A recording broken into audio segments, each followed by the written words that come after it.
Hi, this is Kendra from Pencil and Pigment, and today I wanted to talk about some of the ways and things you can use to draw portraits. Now that's what I'm doing all month long. I'm doing pastel portraits, but I thought for this demo I would do some ink. So this is a Stillman Burn Epsilon. This is the soft cover, and I drew on that with my technical pen. This is a Rotring Isograph. It's just a permanent ink fine liner, and then the white is a fine tipped Posca. So let's go to a page in here, and I use this book for demos and things for my channel. So let's talk about what is needed for drawing portraits. Excuse me. Okay, so in my mind there are 3 things you need and some of these things can be taught and some of these things kind of have to be done on your own, and those 3 things are practice, I know, patience, and proportions. Okay, these 3 things. Now I can zoom in a little bit, that might help. Now when it comes to practice, this is something you're going to have to work out sort of on your own. That's not something that I can really help you with, like over the video, over YouTube. But I can tell you this, if you want to try and carve out more time in your day, I apologize for background noise, it's loud on the weekends. If you want to carve out time during your day, grab a notebook or a receipt or the back of an envelope and start writing down the times of day and how you allocate each hour, and see if there is time within each hour where you're not necessarily mismanaging your time, but there is some available chunk that you can put towards working towards your goals and working on certain drawing aspects you want to get better at. Sometimes boredom scrolling on the phone through different social media apps can eat a larger chunk of our time than we realize. Sometimes it's just watching TV. Now I'm not saying cut into your self-care time or your relaxation time. I'm saying if there's just some time where you're losing minutes and you think you're only spending like 20 minutes on your phone checking things and it's really more of an hour, there could be a half an hour you could pull out and put towards practicing and working on some drawing and portraits.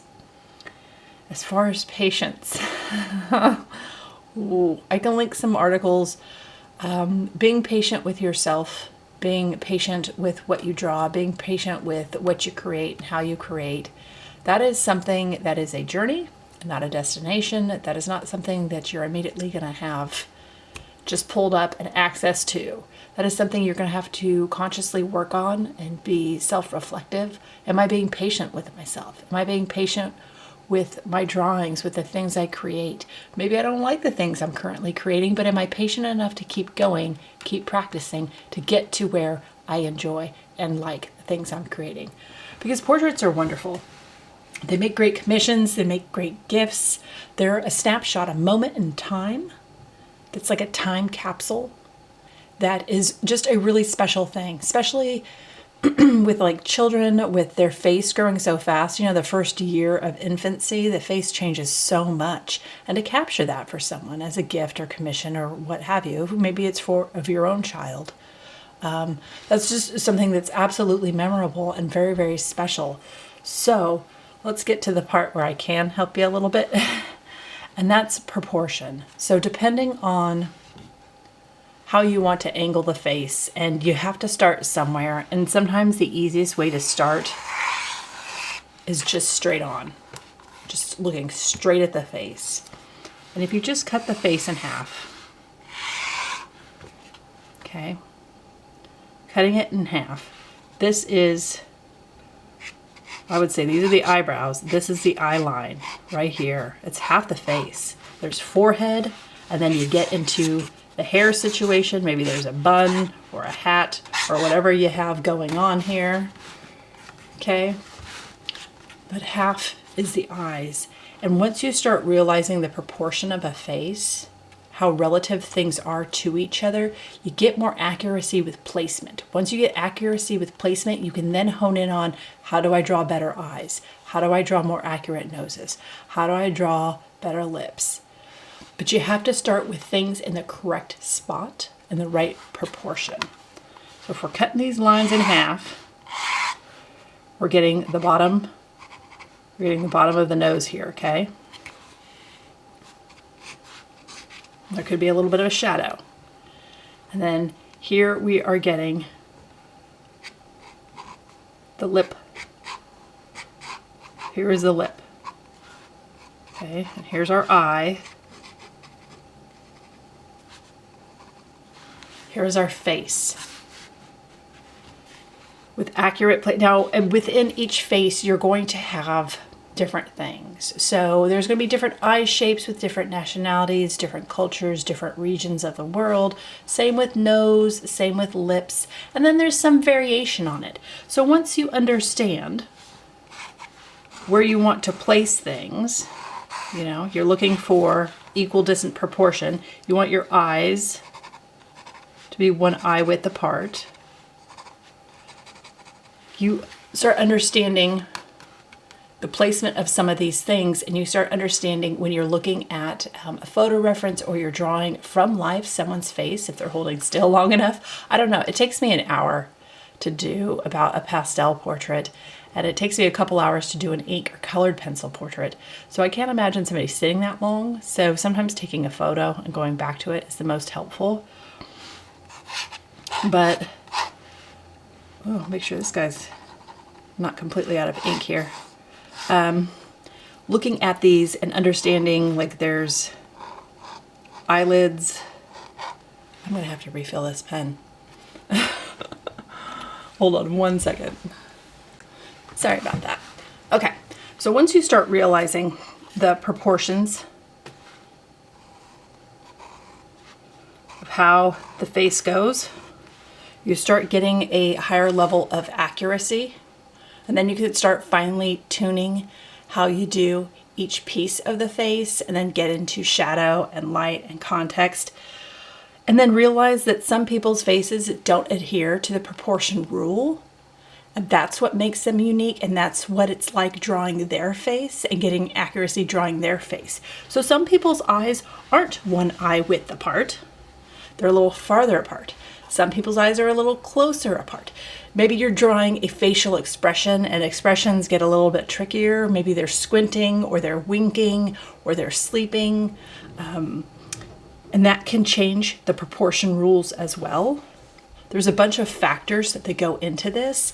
And once you realize the proportions that you're working on, I kind of like my lips to go, I like a full-bodied lip, to go to around the center of the eye, or the very edge of this, the iris here. Once you realize some of that, and then you start adding in like the drop shadows and understanding, here's my eyebrow, you get this level of accuracy where people can go, yeah, I see the face. Yeah, that looks like them. Yeah, that's correct. So within this level of proportion, know that infant faces are a little different. Child faces are a little different. They're a little pudgier. They're a little more tightened. Let me pull up. I'm going to pull up a good guide for that. Because theirs is a little bit, it's a little bit squishier. So if you're drawing and you're looking for proportion of a child face, okay? And we're going to make them more circle because it's infancy. And if we cut it in half, now you could do these guidelines with a pencil, and then you can go back and erase that and do the other parts. I'm just doing it in pen so you can see it really, really well on the camera. So in an adult face, teen faces, this is be the eye line. This is not the eye line for infants. For infants, you want to divide it in quarters as best you can. I'm eyeballing it here. And this is where the eye would be for infants. Okay. Their face is a little bit, and here's the nose. Their face is a little bit more squished. Okay. for infancy. So keep in mind when you go to draw, the proportion is different depending on the age. Sorry, I think my proportions look strange when there is no like eye or pupil. And then you want to make sure that the ear placement is a level of accuracy. Okay. For the face. And then, you know, if we're doing hair or we're doing whatever, or, you know, pigtails for the child. Keep in mind the proportion is different. Okay. These are important distinctions that lends credibility and accuracy to your portraits. These are the proportions that have to be used as guides that help. All this helps. So when you're drawing faces and you're trying to figure out, here's the head, are they looking down? When you start angling the head different ways, maybe they're looking up. Okay.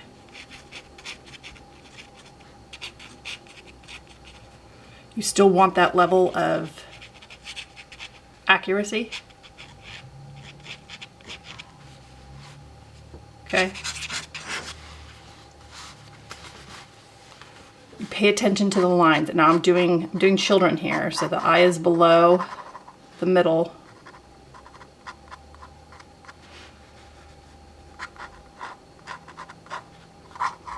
You know, they got cute little cheeks here. And then all the hair. So figure out the eye line. You want to cut it in half and figure out placement for the eyes. Figure out the shape of face. Figure out that proportion. And in figuring out that proportion, you will get the level of accuracy. Again, this goes back to practice and patience. It's not going to look like a perfect portrait the first time you go to portrait, or the 100th time you go to portrait. You need 1,000 portraits sometimes. And I'm not saying you have to do the exact same one over and over and over again, but I'm also saying that doesn't hurt. That doesn't hurt. Now, again, keep in mind that when doing things like facial expressions, that skews the proportion and it changes things a little bit. If you want to get into character design, original characters, and you feel like, you know what, I want to break that proportion rule. I want my villain to be villainous. You can draw faces that are kind of strange.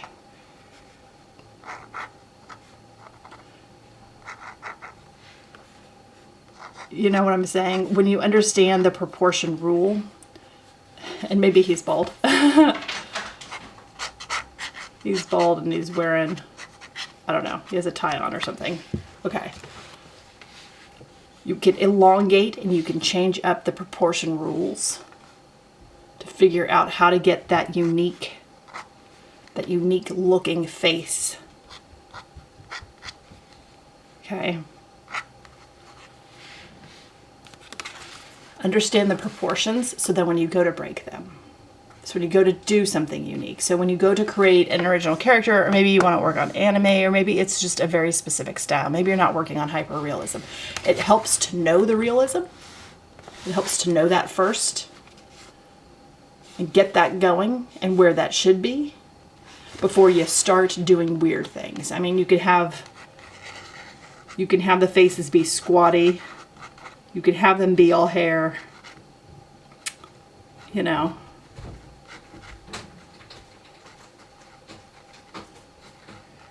You could have really fine lips. She's got a big old butt on her head, okay?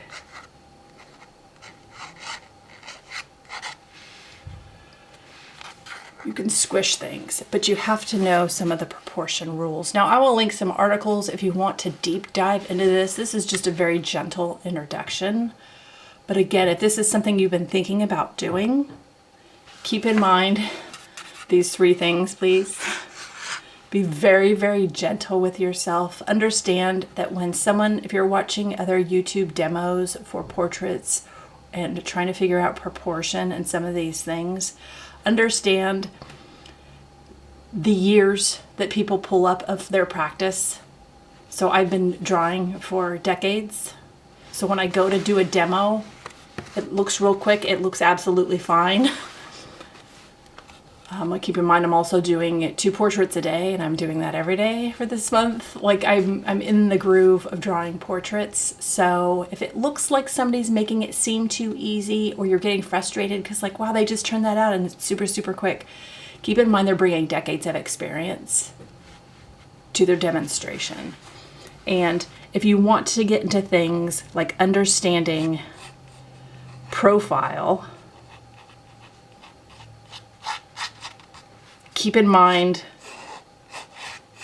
that some cultures and people, when they have profiles, their lips are as far out as their nose. Some people's aren't. There is recesses. There is like, you're looking at really strong eyebrow ridges for certain groups of people. Culture, location, a lot of these things change what things look like in proportion. So when doing proportion, think about what people you're drawing, who you're drawing, what nationality you're drawing, because some noses, okay, and some noses kind of turn up, some noses are big and bulbous. The noses have as many shapes as eyebrow ridges, as eye shapes. So if you're doing folks of like an Asian descent, it's not going to be a huge wide eye. It's just not.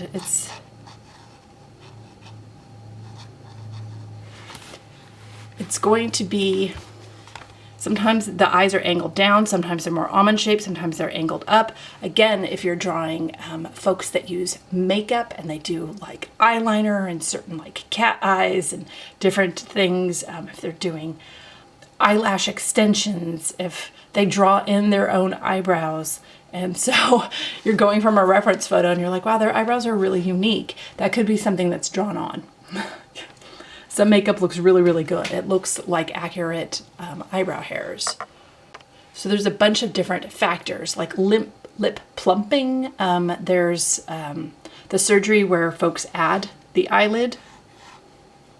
They want a hooded eye. There's the surgery for eye widening. That's a thing some folks get.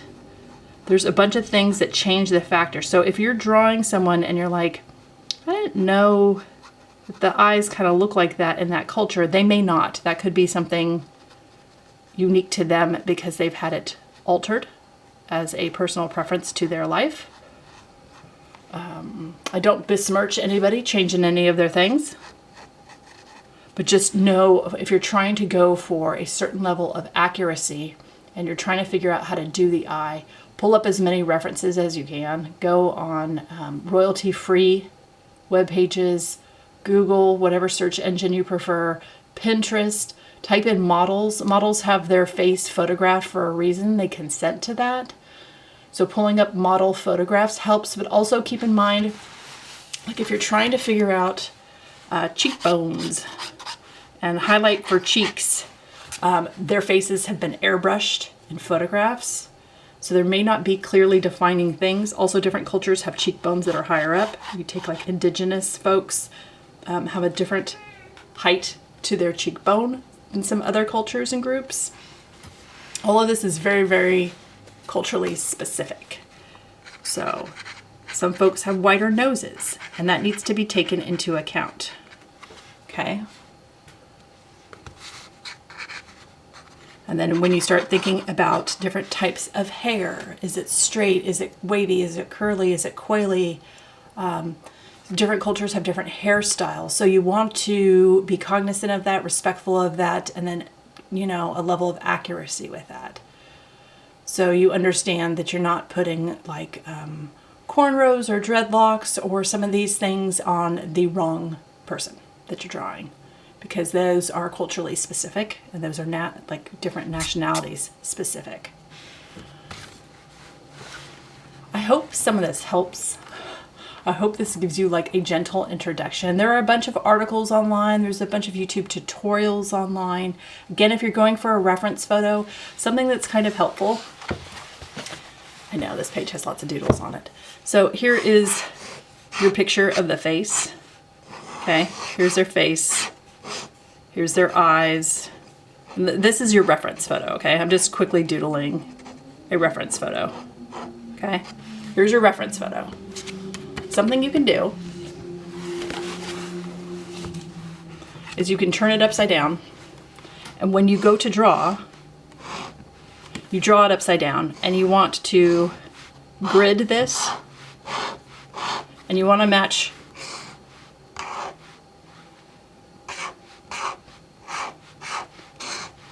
square for square what's in each square, and you draw it upside down. And what this does is it gets you out of your own head, because what we think we know faces to look like and what they actually look like in the reference photo can be a little bit different, especially if there's extreme shadow, the shape and form of some of these things. Like we get these parts wrong, and sometimes we don't add enough definition and highlight and shade to certain things. And it really helps break us out of what we think we see to what we know when we start following the guide. Okay, so here's the chin and here's the bottom of the lip. Okay, I want to match that. And you just follow identically square for square. And it gets you out of what your brain thinks is true versus what is actually accurate to what you're drawing. And that is something that is very, very helpful. You can do these in really pale pencil lines and then go back and erase the parts that show up. It just depends on what medium you want to use. If you want to do colored pencil or you want to do watercolor, just be really, really careful. Some watercolor paper, if you go to draw on and then try and erase the guidelines, you can ruin the integrity of the surface. It could pill, it could rip, it could tear some of the fibers. So just be really, really gentle. Do your guidelines really, really light. And this can be a great way to sort of help you draw and make sure that you're getting things really accurate to what you see right next to you. This is a great starter reference guide, okay? Upside down and following just square for square. There are a bunch of ways to do this. Don't forget to do thumbnails, little thumbnail doodles. And it can just be really, really quick. Like you're trying to figure out, okay, do I want to do the side of the child? Here's their hair. Do I want to do something? Okay. It doesn't have to be super, super accurate. Do I want them kind of looking down? You know, here are their eyes. Do I want them facing straight on? And just do really quick, rapid successions. Do I want them looking to the right? Do I want them looking to the left? Looking down, looking out, looking to the side? Do I want profiles? Would this be better as silhouette? Like, what am I doing with the angles? And what do the angles say? Maybe you have context of a background. And so having them look a certain way, maybe they're looking at a pet, maybe they're looking at a sibling. Maybe somebody's looking at somebody else, and so you want them, maybe it's a romantic double portrait. Ambitious, I love it. You want them looking towards each other, angling in, not angling out. Angling out says they're not happy with each other, so angling in would be the way to go. So work on your thumbnails and figure your angles and what that says about the person in the picture. The composition of it. There's a lot of things to keep track of, especially if you're getting on to commissions and doing professional gifts and things for folks. But just starting out, do it head on, do it face on. Sorry, they need hair. You need hair. You need something to understand the proportions, okay? And keep practicing. Pull out time in your day Make it a priority, even if it's just 10 minutes and you're doing quick thumbnails and you're habit stacking it onto something else. Maybe every time you pull out your journal, your sketchbook's with it, and so you stack those two habits together. Okay, and be really patient and kind with yourself. Be supportive with yourself. Don't go looking at it going, I drew 10 portraits I hate. Look at it going, I drew 10 portraits where I learned these weren't for me, but I did them. I did 10 portraits today. That's the win. That's the success. Now let's go on to tomorrow. Let's take that practice and keep carrying it over. I hope this video helps. I hope it inspires. I hope you have an absolutely wonderful week, and I will talk to you later. Bye.